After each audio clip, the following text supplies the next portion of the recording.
Accent Nene was first involved in the Swifts in about 2003. The estate was pretty unattractive, I think known as Old Jerusalem at one stage. Very flat roof, two-storey, very bare concrete. The properties with South Cambs were very hard to let. Some of them were boarded up, poor property condition, and people just didn't want to live there. They looked grim and they just didn't want to go there. The properties were suffering really badly from condensation, mould growth. They were cold, unpopular with many residents. The view was that the estate needed complete redevelopment because of its condition and because of that it was very expensive for people to live there and not a great place to live.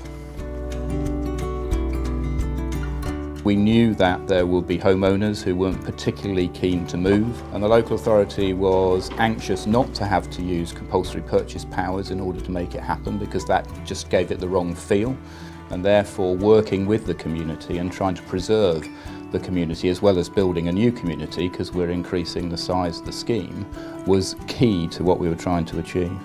We kept residents informed with regular meetings. They could go over and look at each stage of the development. So it was just keeping people informed on progress and sort of focused on the bigger goal of getting into their lovely new property. Part of the conditions of the project is that the new properties all went to people that had a local connection to Fulbourn.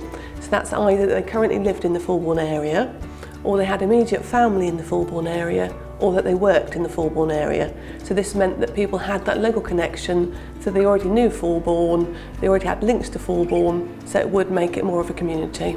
We nurtured a residents' association on the scheme. We had a variety of open exhibitions, an open planning day for people to come and look at options for the scheme. And I think the important thing was that we shared a vision early on as to what we were trying to create, which was a new community drawn out of the community that already existed there, which despite all its disadvantages was quite strong. In financial terms, this was a really big commitment, about £35 million to redevelop the estate, in a time that turned out to be quite volatile in terms of the housing market. Construction-wise, there were challenges. We had to knock down the existing buildings, which created a huge amount of dust and noise, disruption for the surrounding community and indeed the new people moving in. There was very few people had more than one move. It was done in such a way that virtually everybody just moved out of their old house into their new. In terms of the design and our construction methods, we tried really hard to ensure that we built the properties to as energy efficient a level as we could, to try and keep people's energy costs down to the minimum. They're built to very high standards of insulation, and the heating systems are designed so that they're low cost in use for people. These are much easier to heat and everything, and we've also got some photovoltaic panels on the roof, which although we don't gain anything that goes back to the grid, at least it also makes it more efficient.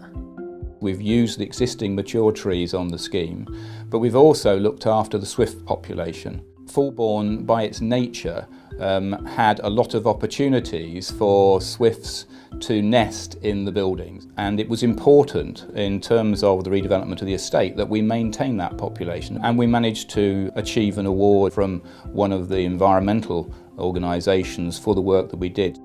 We actually designed the scheme so that the swifts would return, and indeed they have, which is great. I think the key lessons for us were the partnership with the local authority, which was absolutely essential to make this work. South Cambridgeshire Council were really supportive throughout the scheme, as was the Parish Council and the District Council. A real partnership of all those agencies working on the estate. A lot of people were quite anti the whole thing to start with, but I don't know anybody that moved from the old houses into these that has been dissatisfied at all. The majority of residents, 259 residents, moved into their new homes, and the majority are happy living together in what is quite a mixed community. We deliberately set out to have a community with a mixture of rented tenants, shared owners and owner-occupiers. We've also managed to provide some additional community facilities, so there's a community library. Yes, the library is much better used now since we're in the middle of the village. We were next to the school before, and we've had a lot of new members from new families moving into the village. It's also got rooms that people can hire. They can have community groups to come along, they can hire it for parties. Things happen every week in there, so it's quite well used. We've done some public art on the estate. Sort of the most prominent piece is what's called the life wall, which is a large piece of marble. And on both sides it's all been engraved, and it's like the history of the village. We provided a good play area, so it has become much more part of the village rather than on the edge of the village.